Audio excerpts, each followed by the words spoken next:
Bonsoir à toutes et à tous, ravie d'être avec vous.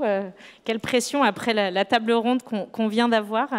Voilà, j'ai l'honneur de vous présenter les résultats d'une enquête qu'on a faite chez Mazars. Moi, je suis DRH de Mazars pour la France. Donc, on est un cabinet effectivement d'audit, d'expertise comptable, de conseil, de services financiers.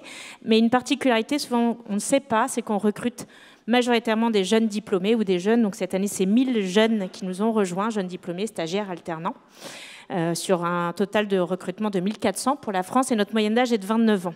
Donc au-delà de vous présenter les résultats d'une enquête qu'on a faite de façon très succincte, c'est ça qui va être compliqué. J'aimerais aussi vous partager, c'est plutôt un partage d'expérience sur ce qu'on peut voir et observer au quotidien. Donc s'il y en a quand même quelques-uns dans la salle, des jeunes, j'espère que avec humilité, je représenterai dignement vos attentes. Peut-être juste avant de commencer, je ne pense pas qu'on naisse différents avec des idées différentes. Je pense qu'une génération est d'abord le fruit d'une époque et d'une éducation reçue. Donc quelque part, si cette génération crispe, parfois j'ai envie d'interroger les aînés qui ont laissé ce monde et qui les ont aussi façonnés ainsi. Moi, je pense que ce qui étonne, ou ce qui crispe, c'est surtout que ces nouvelles générations sont les porte-paroles d'attentes sociétales bien plus profondes. Et en fait, on n'aime peut-être pas trop voir ce qu'ils ont envie de nous dire sur la manière dont fonctionnent aujourd'hui nos organisations. Effectivement, on l'a vu, la révolution numérique a bouleversé beaucoup de choses, mais aussi l'organisation du travail. Et aujourd'hui, en 2022, il y a beaucoup de fonctionnements qu'on peut voir encore dans les entreprises, dans la manière dont on pense et on organise le travail, qui est incohérent en fait avec notre monde d'aujourd'hui. Et ces jeunes, ils arrivent, ils découvrent et en fait nous permettent de peut-être porter un regard un peu différent sur des choses que nous, on a oublié de regarder. Je vais passer vite. Effectivement, c'est une étude très sérieuse puisqu'on a pris un échantillon représentatif de la population française. C'était il y a quelques années. Alors, on me dit souvent 2019, c'est déjà has-been, c'est déjà vieux. Eh bien, en fait, on va voir comme quoi les jeunes, déjà étaient précurseurs dans certains messages qu'ils faisaient passer. Et aujourd'hui, à la lumière post-Covid, on voit qu'en fait, ça n'a jamais été autant d'actualité. C'est pour ça que je pense que ces générations sont d'abord les porte-paroles, peut-être, d'une révolution silencieuse qui est en train d'arriver et que peut-être toutes les générations peuvent y participer. La première, je vais peut-être pas détailler tous les chiffres, on n'aura pas assez de temps, mais la notion même de contrat de travail questionne beaucoup ces jeunes. Est-ce qu'aujourd'hui, un CDI est vraiment le Graal pour tous? Aujourd'hui, entre un CDD et un CDI, la question se pose. Nous, peut-être les aînés, on a vu ça comme la protection de l'emploi. Tu vas être dans une entreprise, faire une carrière longue, verticale, dans une organisation. Aujourd'hui, les jeunes, ils se disent, mais attends, si je signe un CDI, est-ce que ça ne va pas me priver de faire autre chose?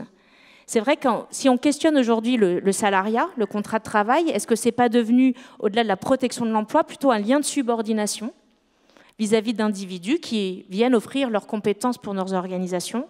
Ce qui est sûr aujourd'hui, c'est que derrière la CDI, il y a cette notion d'exclusivité qui fait peur. Parce qu'aujourd'hui, on a envie de faire plusieurs jobs en même temps. On n'a pas envie de se définir par une seule et même identité professionnelle. C'est le phénomène dit des slashers, qui aujourd'hui est un vrai phénomène bien réel déjà dans nos organisations et qui ne touche pas que les jeunes générations. On a envie d'être salarié et auto-entrepreneur. On a envie de monter sa boîte, peut-être participer à une aventure familiale ou avec des amis. Et aujourd'hui, c'est un véritable frein au recrutement et même à la rétention de nos talents lorsque nos organisations du travail les empêchent de pouvoir s'épanouir dans d'autres voies professionnelles. Donc aujourd'hui, par exemple, introduire, et c'est ce qu'on a fait chez Mazars, des articles permettant le cumul d'emploi au contrat de travail, c'est une façon aussi de rendre ça possible. Ça ne parle pas à tous. Mais aujourd'hui, il faut savoir que la quête de liberté, c'est quelque chose d'assez fort pour cette génération, mais j'ai envie de dire pour tout le monde. Aujourd'hui, on me dit le rapport de force est inversé, mais est-ce que ça n'est pas ça en fait? Aujourd'hui, qui a besoin de qui? Je pense qu'aujourd'hui, on peut trouver du travail sans contrat de travail. Aujourd'hui, quand on voit, et on va le voir après, l'émergence des freelances, grâce à LinkedIn, où on peut vendre sa propre marque, en fait, aujourd'hui, on peut trouver du travail sans l'intermédiaire d'une entreprise, si on sait bien mettre en avant ses compétences, si on sait bien se marketer. Et donc aujourd'hui, c'est bien nous, nos organisations, qui ont besoin de ces talents. Et donc, au-delà du contrat de travail, avoir un contrat moral équilibré, ça me semble important. Quand on les questionnait aussi sur l'entreprise idéale, là, ça m'a un peu frappée quand je vois, alors si vous faites la somme, ça fait pas 100, parce qu'il y avait plein d'autres résultats et on vous a mis les résultats les plus probants. Ce qui est sûr, c'est que la réponse la plus donnée par ces jeunes, c'était être son propre patron. Je rappelle que dans l'échantillon, pardon, donc les 15-24 ans, la plupart ne travaillaient pas encore, donc c'est le rêve qu'ils se font du travail. Être son propre patron, ça ne veut pas forcément être dire chef d'entreprise et créer de l'emploi. Ça veut dire se nourrir déjà d'abord par son propre travail. Et je pense que ça rejoint ce qui a été dit juste avant. Aujourd'hui, reprendre conscience de la valeur que chacun en crée, sa propre utilité, c'est beaucoup plus facile via l'auto-entrepreneuriat. Quand je me lève le matin, je sais à quoi je sers, à quoi ce que je fais sert, à me nourrir, à me faire vivre, mais surtout, je peux mesurer directement la valeur que j'ai créée. Et c'est vrai qu'aujourd'hui, dans les collectifs, parfois, on en perd de vue la valeur que chacun crée, l'utilité des individus. On a fait trop d'excès de bureaucratie. On parlait tout à l'heure, ça parlait aussi d'agilité. Je suis convaincue qu'il faut, oui, libérer les organisations, pas des managers, pas des leaders, parce qu'on a besoin de gens aussi qui donnent le cap, mais des process qui contrôlent, des process qui ne permettent plus aujourd'hui aux gens de réfléchir, de faire preuve de libre arbitre. Et aujourd'hui, ces jeunes, c'est ça aussi qu'ils recherchent, pouvoir entreprendre, pouvoir être acteurs du parcours de l'entreprise, pour pouvoir prendre des initiatives. On confond autonomie et responsabilisation. La responsabilisation, c'est bien la capacité de donner à quelqu'un le pouvoir de choisir de ses choix, de faire des décisions. Et donc aujourd'hui, l'auto-entrepreneuriat ou le statut de freelance exprime ça. Mais je le vois davantage comme une fuite des entreprises. C'est qu'en fait, peut-être qu'on a une mauvaise image en tant qu'organisation traditionnelle. Et c'est à nous de repenser la manière dont on va libérer les énergies, les initiatives, libérer nos organisations des process pour redonner aussi envie à cette jeune génération de venir s'inscrire dans notre projet d'entreprise. Parce qu'en fait, fondamentalement, et là je rejoins ce que disait le général de Villiers tout à l'heure, ils sont juste en quête, et nous sommes tous en quête de relations interpersonnelles, de care, j'ose dire d'amour. Quand on est dirigeant, quand on est manager, on doit aimer les gens qu'on manage, qu'on accompagne. On est davantage au service, c'est davantage au service de ses équipes qu'un attribut statutaire. Et là aussi, on a peut-être perdu de vue ce qu'était devenu le management. Le management n'est pas un attribut statutaire de réussite.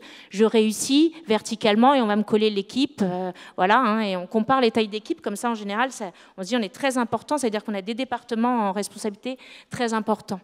Aujourd'hui, le manager, plus que jamais, c'est être aussi au service des autres. Et c'est surtout, comme on le dit, créer cette ambiance de travail propice à un épanouissement personnel.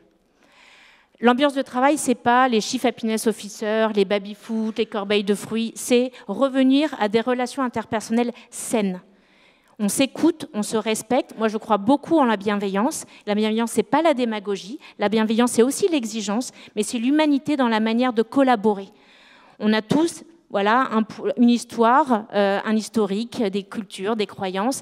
Et c'est ça aussi aujourd'hui le rôle du manager, que de créer cet environnement qui va permettre à chacun de pouvoir exprimer librement ses idées sans se sentir jugé.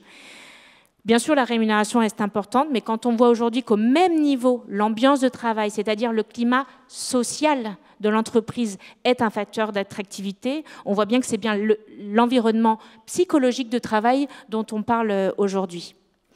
Alors, il me reste quelques minutes. Vous allez me dire, elle n'a pas encore parlé de sustainability, politique RSE, parce qu'on se dit, bah, les jeunes, ils parlent que de ça. Oui, et en fait, ce dont on vient de parler, et je pense même la table ronde juste avant, c'est ce dont on a parlé. Derrière la sustainability, bien sûr, il y a les enjeux de climat, d'environnement, de prendre soin de l'environnement dans lequel on vit. C'est un amour aussi pour notre planète, pour la nature. Et aussi, il ne faut pas oublier qu'il y a une dimension humaine, sociale, sociétale, et que derrière les sujets de RSE, c'est d'abord savoir prendre soin de ses collaborateurs dans son organisation. On n'a pas besoin d'être une entreprise à mission pour être une entreprise responsable. Une entreprise responsable, c'est de faire en sorte que tous les jours, au-delà des mots, les valeurs soient incarnées avec courage, exemplarité et dans le respect des individus. Et effectivement, je pense qu'on s'est peut-être un petit peu oublié. C'est ça aussi qui fait le travail, c'est ça dont on a souffert pendant la crise du Covid, ce manque d'humanité, ce manque de lien social. C'est pour ça aussi qu'on a envie de rejoindre, et même avant tout, une organisation. Et c'est ce que ces jeunes aujourd'hui ont envie de nous dire.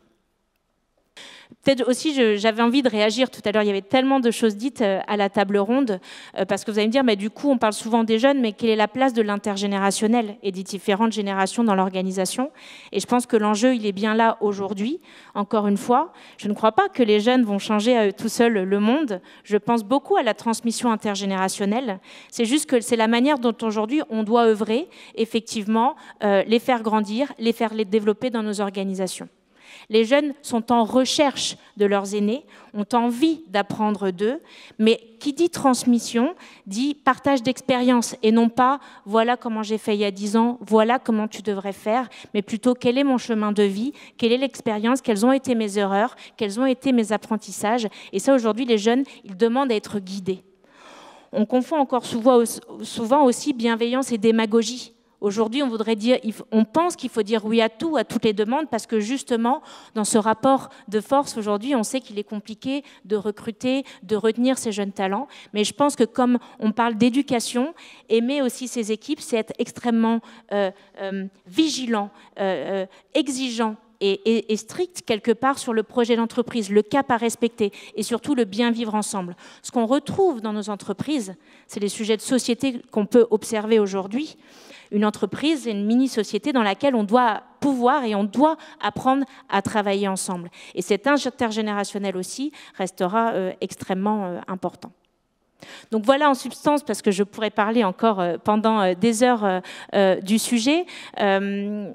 Voilà, ce que je voulais surtout que vous reteniez, c'est que souvent on parle de cette génération qui vit dans un monde virtuel, parmi les réseaux sociaux, qui est tout le temps connecté. Combien de fois on entend le nez dans le portable? Et pourtant, je trouve que c'est une génération qui est pleine d'humanité, qui a envie de juste qu'on remette au centre du débat ce qui est important, ce qui fait qu'on est des êtres humains et qu'on ne sera jamais remplacé par la machine.